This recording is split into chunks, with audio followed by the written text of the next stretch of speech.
নাফিসা কামালের টিমে ছিলেন সাকিব আল হাসান, তো তার সাথে ব্যক্তিগত সম্পর্কগুলো এইগুলোর কি মানে কোনো সুতো আছে নাকি এমনিতেই মানে গালগপ্প বানানোর জন্য, ভিউ বাড়ানোর জন্য করা হয়েছে বলে মনে করেন? এখন দেখেন, আমি হচ্ছে স্বাধীন দেশে স্বাধীন নাগরিক। আমি ফেসবুক, ইউটিউব যেখানে যা ইচ্ছা তাই বলতে পারি। আমাদের সমস্যা হচ্ছে যে আমাদের মনিটরিংটা নাই, এবং আইনগত যে বাধাগুলো, সেই বাধাগুলো আমরা অতিক্রম করে যায়, এবং আইন প্রশাসনও আমাদেরকে ওই সুযোগগুলো দিয়ে দিয়েছে। প্রশাসন আমাদেরকে কিছু বলেনি। সাকিবের বিষয়ে যিনি এসে অনলাইনে কথাবার্তা বলেছেন, তার কথা বলার স্টাইল এবং অ্যাপ্রোচ দেখে বোঝা গেছে যে সে ওই সময় মানে স্বাভাবিক ছিল না, এবং সে ধারণা করে বলেছে যে এখন একজন ফ্র্যাঞ্চাইজির মালিকের সাথে আপনার ভালো সম্পর্ক থাকবে। আপনি যখন টিম হোটেলে আপনি তার সাথে আড্ডা মারতে যেতেই পারেন, বা তার সাথে কথাবার্তা বলতেই পারেন, এবং সেটা আপনি সেই সিসি ক্যামেরার ফুটেজ দেখিয়ে যদি আপনি কারো উপরে ব্লেম দিতে চান, তাহলে সেটা কিন্তু আসলে ভুল হবে। ওই যে আমি বারবার বলছি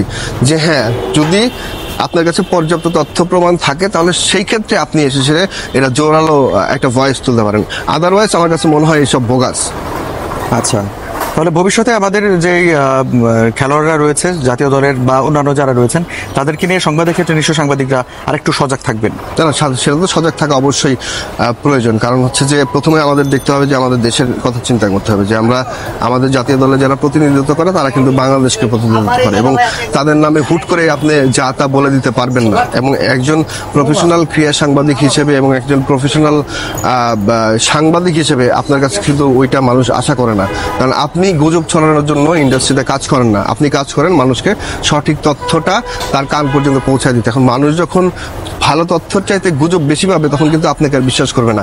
এটা কিন্তু ক্রীড়া সাংবাদিকদের জন্য একটা বড় চ্যালেঞ্জ হয়ে দাঁড়িয়েছে, এবং এই যে গুজবগুলো, এগুলোর কারণে কিন্তু বর্তমানে ক্রীড়া সাংবাদিকদের বা সাংবাদিকদের মানুষ কিন্তু বিশ্বাস করতে চাচ্ছে না। কারণ তারা ফেসবুকে, ইউটিউবে যেটা দেখে সেটাকে বিশ্বাস করছে, এবং আমরা সাংবাদিক যারা যে ধরনের কথা যে কথাগুলো বলি, সে কথাগুলো কিন্তু তারা বিশ্বাস করতে চায় না। সো এটা কিন্তু একটা বড় প্রভাব পড়তেছে ইন্ডাস্ট্রির উপরে, এবং আমাদের এই জায়গাটাতে খুব সতর্ক থাকা উচিত।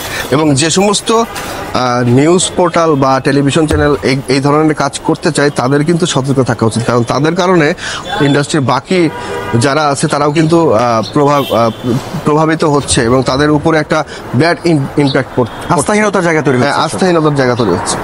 ঠিক তাই। আপনাকে ধন্যবাদ সুখন সরকার, সময় দেওয়ার জন্য। কথা বলছিলেন সমসাময়িক বিষয় নিয়ে ক্রীড়া সাংবাদিক সুখন সরকার।